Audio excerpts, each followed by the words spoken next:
going into my cave, and I'm about to, I mean, I don't think anybody is gonna be just fine after this, because I'm a weird motherfucker, but I, had a weird thought.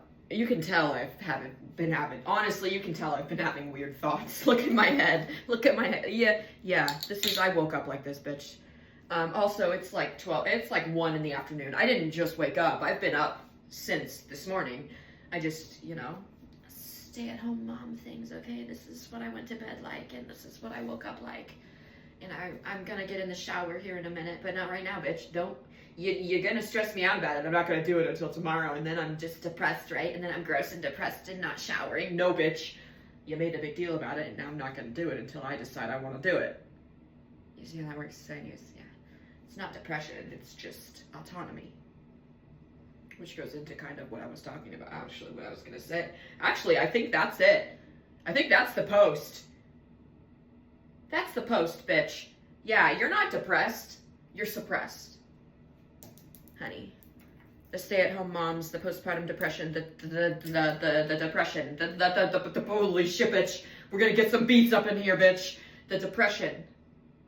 Anyway, and of course, you could be a man too. I'm not saying, but it's my audience, bitch. I'm a single mom of 5. Of course, my audience is gonna be women, bitch. Because I don't give, what kind of man wants anything to do with a single mom of 5 besides for what I don't need you for, you know what I mean? So, you won? Good job!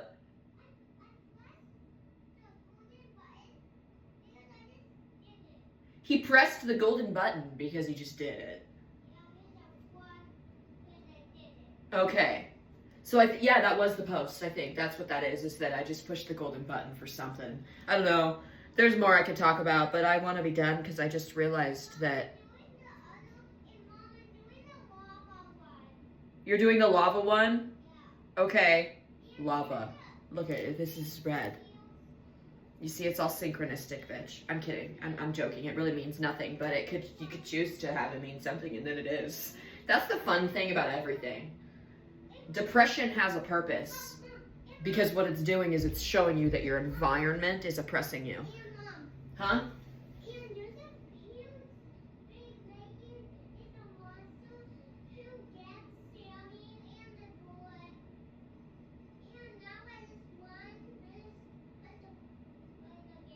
Okay, good job. I'm proud of you. I'm proud of you for trying again, because he did just come in and he was dying in his game, and he came up and he sat on my lap for a while, and I said, well, maybe do you think we should, let's get you on a different game, and he was like, no, I want to play that game, and I said, okay, well, if that's the case, in the game, it's okay if your character dies, like, it's okay if you need to try again, but I was like, it's just a game, so it's okay if that happens and you need to try again. And then that goes into why I started this, was the whole thing about people who are suicidal. And then there's kind of that concept of, like, how kids, they kind of don't understand, like, how permanent death is. Like, it's like, you don't just die in a game, you die and then you're dead, And then I was thinking about that with, like, the 13th reasoning, suicide thing. And, this is going to be a really weird hot take, and I can say it because I have had an attempt that obviously I'm happy didn't, right? I'm happy I'm here. So don't get it confused. But I kind of think that the people who are more likely to be suicidal or to actually act on that internal, obviously I'm talking about just them, right? Because they're people who aren't going to hurt other people. This isn't a homicidal. This isn't a thing where you go and blast off a whole fucking school and then kill yourself. That's not what I'm fucking talking about, bitch. This is a weird topic, I'm sorry, but it does need to be talked about. Shit like this does need to be more talked about, and it needs to stop being a fucking trigger warning skirting around the subject, because that's why it's a fucking problem. Anyways, the people who are more susceptible to that, I think, are the people who naturally live in a higher, more spiritual place, because you don't fit in with your 3D environment. So you're naturally up there, and then I think that there's, to some extent, I am not, okay, I need to make it very clear, it's important to know that I'm not saying this is a good thing. I'm not saying I'm not encouraging it. I think that it needs to be talked about because there needs to be awareness around it to prevent it. But it's difficult to talk about because it's gonna, in some context, if someone is in a weird place, it's gonna sound like I'm encouraging it. And I need you to know that that's not what that is. That's not what I'm talking about. But I think that the mindset there for a lot of people, when you're severely depressed because of your oppressed environment, and you naturally live in a state of survival that is connected to a higher dimension, because when you turn inward and you're depressed, you're internal, right?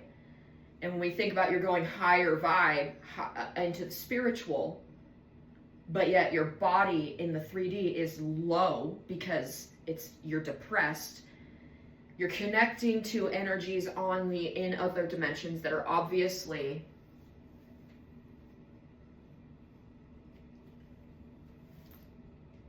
not high love and light and positivity in the 3D, right? You could say obviously not in the other realms either, but that's still based off of perception. And I mean, you could have an angel talking to you, and what you do with that is what you do with it. So it really isn't anything about if it's an entity or a possession or a dark energy. It has nothing to do with it, because your perception in your brain is going to think in the vibration you're already sitting in when you receive information or communication from a higher realm. So long as that goes into a whole other thing. But speaking as a person who has had attempts and been in the psych ward and tried every different fucking antidepressant, antipsychotic, mood stabilizer, anti-anxiety, ADHD, stimulant, medicines, all of it. I've tried all of it. I'm about 2 to 3 months off of everything. And you can tell that I'm doing well. Like, it's not a thing where you need to worry about it. Fucking look at my shit, it's obvious. But having gone through the certain things that I've gone through, I've kind of seen that I think people are more susceptible to the ending of that, personally, because there is this interesting understanding or this interesting dynamic of, when you think of a simulation or, oh, well, you died in the game and you come back to life. That is the same concept that we talk about with reincarnation, or, when you're the multiple lives things like past lives and shit like that. So to an extent, I think that, okay, again, it sounds so uncomfortable to say, but I think that the people who do act on that, it is from an understanding that in the next one they start over. And I want to start over sooner. And I think that where we have the problem is with different religions in Christianity, and then people on the 3D thinking that because somebody took they're damned to an eternity of hell. And that's not specific to the person who did that. The person who is in a casket now, no one's ever going to really know until we're all there, right? But that's just that when somebody takes their own life, and then we have everybody in the 3D that is concerned or worried about what happened to them after that. The perception and the perspective there is what kind of keeps that energy in a space of not being able to let go and move on and refresh the cycle. It's so, okay. I think I have a hard time talking about it, because I always thought that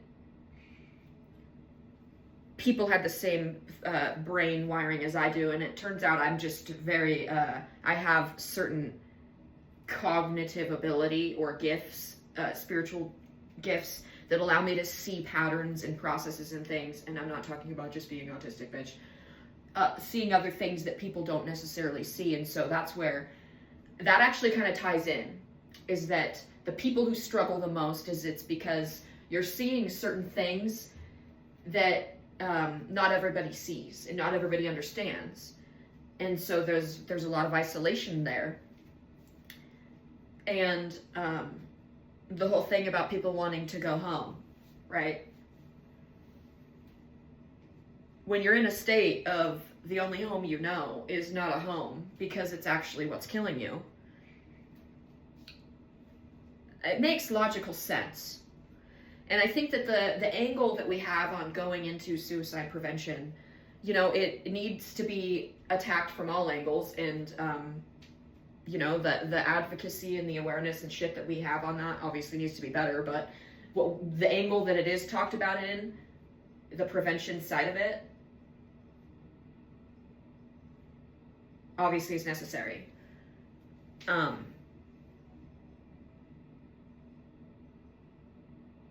But from a burdening perspective and a judgmental perspective and a perspective of, you know, when like you break up with someone, let's say someone breaks up with you or you break up with somebody and the other person can't move on and they're just continually pulling on your fucking energy. And it's one of those things where it's like you can feel someone like kind of trying to creep back into your space, or like you can feel them tugging on your energy. Or maybe that's just me because I'm empathic. But the same thing happens when souls have passed, right? Because that's where you get medium shit. That's where you get hauntings. That's where you get things like that of souls that are still trying to be seen and heard and understood. And oftentimes, if we have somebody in the 3D who is very connected spiritually, you can be very connected spiritually and being a medium without knowing it, right? Because you are receiving energy and shit that you don't know what it is. You just think it's yours. And so you're on meds for it, right? Because it's chaotic and stressful.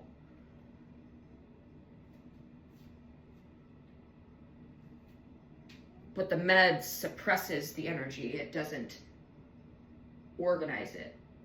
It doesn't heal it. It doesn't calm it. It just pushes it down. It just does the oppression that the meds are given for, right? It just furthers the oppression of the energy that the meds are given for. Because if you think about mental health, we think of it as a mental process, but we're not thinking of it as energy still. It's an energetic exchange in alternate realms and dimensions, because everybody has access to certain things. Whether you know you're accessing it or not is a different story. So in the 3D, let's say you have a family member or somebody who has committed that. You holding on to certain aspects of them doing that and why and the confusion. First of all, everybody has their natural process of grief, so I'm not shaming anybody for how you feel on losing a loved one in that way. Please understand that. I've never gone through that, so I can't tell you anything about it. I'm not trying to say that how anybody feels is wrong. But in the 3D, we are still also needing to be in charge of understanding that we summon and engage with energy and soul experiences by our daily thoughts and our daily things that we concern ourselves with. So when there comes a point in the grieving process and maybe we're hung up on someone's not going to go to hell because they did that, or not going to go to hell, what the fuck, someone's not going to go to heaven because they did that. Well, they did that because they're in hell. So you being concerned about that is keeping them there, because you're pulling on their energy in a different realm where they've already moved on to, and you're holding them. You need to cut that cord. And that's, again, obviously it's so hard to talk about this shit because it sounds rude. It sounds like fucking just that's not how I mean it. Don't just get over it. I'm not saying that. But there does come points where you can process your emotions and have grief while cutting energetic cords, and understanding that you have to also let go and let other people move on in alternate realms. And I guess when I said it, I said other people, and it sounds like I'm saying it in the 3D too. So it is, yeah. People who exit your life, you have to also understand that, you know, they've exited your life. There's no more energetic strands and cords and boundaries. Well, there's no more energetic strings and cords that should be crossing the boundaries that either have set when you've decided you're not in each other's lives anymore, whatever, you know what I mean? However, people not knowing really about themselves, not understanding their own energy, everybody's mingling with everybody without knowing it, long story short. We're all energetically pulling and feeling everybody's shit without knowing it. And the only way to not be doing that is to know yours and to know what is not yours. And that's also how you heal the depression and get out of it. Because when you start understanding what is yours, you start understanding that the depression isn't yours either. I guarantee you'll start understanding that really fucking quickly. You'll start understanding that you're not just a sad, lazy, pathetic, immobile bitch. You're being weighed down by other energy that is having you feel that way. And so when you're in those moments of feeling that low, that it's better to just end it.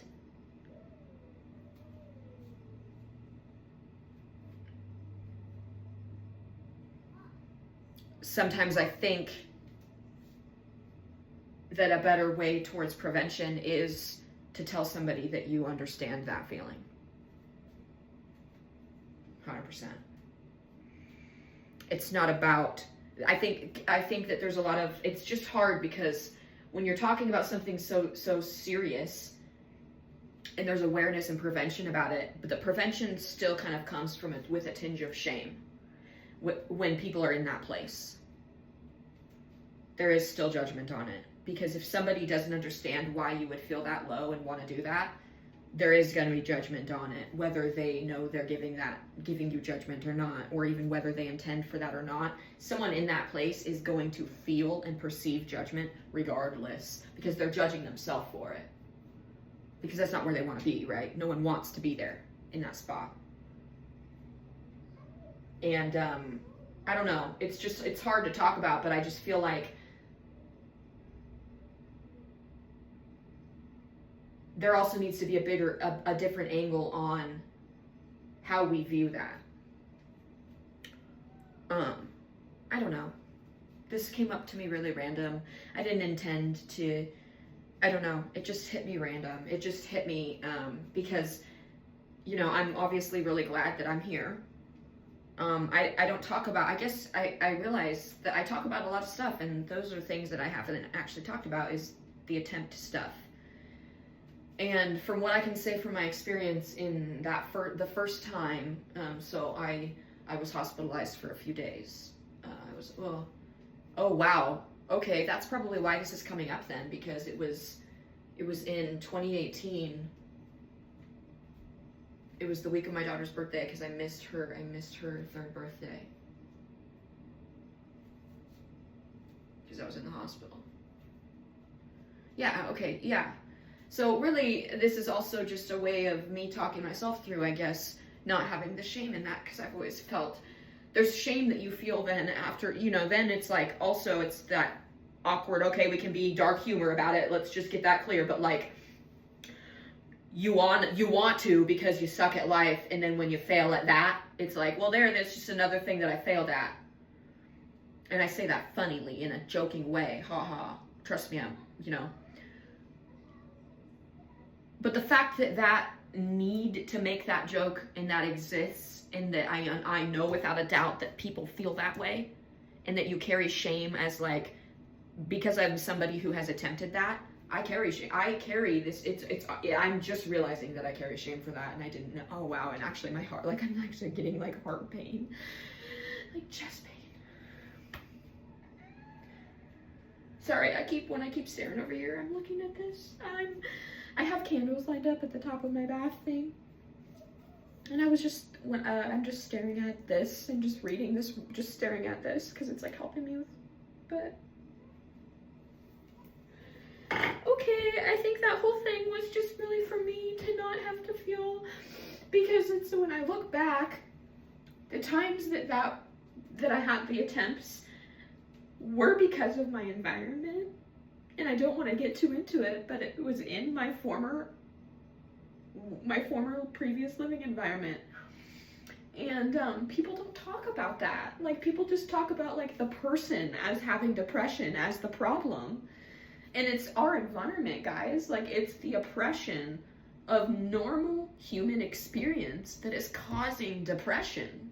And then we take meds and we put meds on top of it that is not doing anything for the energy and the thought and the experience. It's just so you don't notice it, but it's there and it's festering. And then you're not noticing that it's your environment, and then you become complacent in your environment, and that's how abuse is able to exist and perpetuate. And that's also how you are able to be perpetuated as the problem and as mentally ill. And as long as you think that about yourself, that is going to be what that is. And I guess that's a nicer way of talking about the whole victim complex thing, but it's not about that. And people need to start being able to talk about shit without having so much ostracization attached to certain things. I don't know. I don't feel like I'm finishing my thoughts.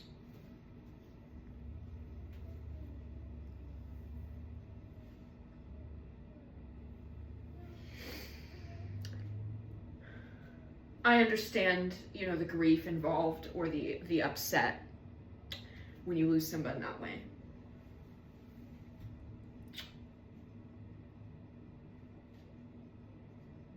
But I think it really needs to be an eye-opener that we are all failing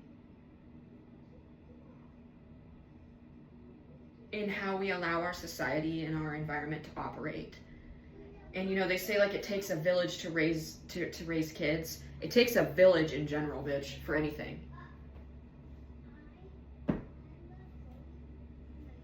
The village has a problem, it's a village issue. It's an everybody issue. Yeah? Do what? Paint the rocks. Yes, honey.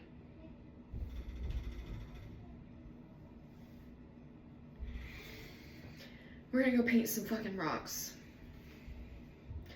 Because we've got 5 acres out here, and I think it would be fun to paint some fucking rocks and just let my kids go put them out there wherever they fucking want. Because it's fun for me when I go on my nervous stem needing to fucking pace in the fucking field to find some rocks.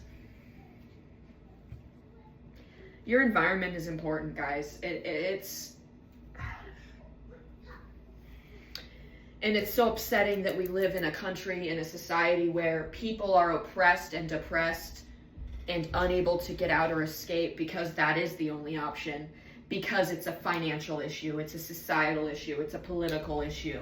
It's an issue of people having to be cohabitated with people who trigger them and stress them out. And they can be both two really great people who just maybe shouldn't have to be forced to live together because of finances, because of capitalism, because of the economy, because of the politics, because of society. We need a drastic fucking switch up, bitch.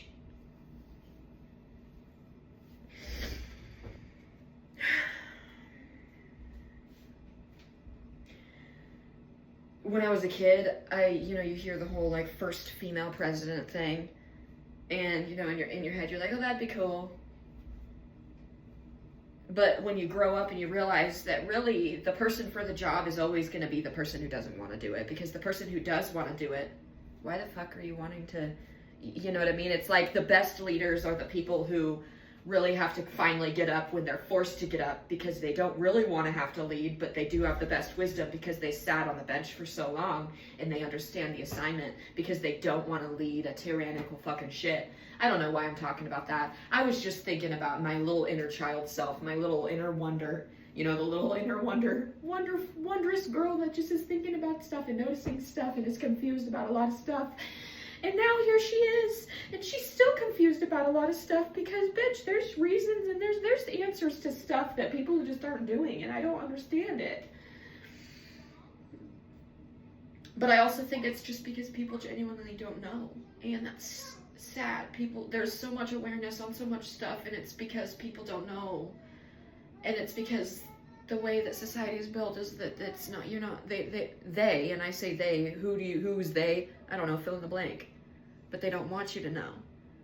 That was at 24:42. You could cut that right in half. It's also 66, and you could cut that in half, and then there's the whole 12 thing, and then it's I need to go. I just got really tired. I want to go laying down. I think I need to, yeah. But yeah, there's just a lot of stuff that people need to be thinking about. And it's awkward. It's like awkward stuff like that you don't want to talk about and think about. But it's so fucking necessary because the reason we're here is because we haven't been doing that. On all scales. And I'm talking about you sitting there holding your phone and watching this. You in your household. You in your neighborhood. You at work. You in your society. Our collective as a whole, all of it. We all need to be more aware of what's going on and not distracted by the files of how horrible it is that it's going on. We all have known, guys. Everybody knows what's going on under the scenes. No one knows how to end it, and that's why we become complacent, because we take the meds so we can get by. It's fight or flight. Everybody in this country is in fight or flight because of the way it operates. And that is not normal human experience.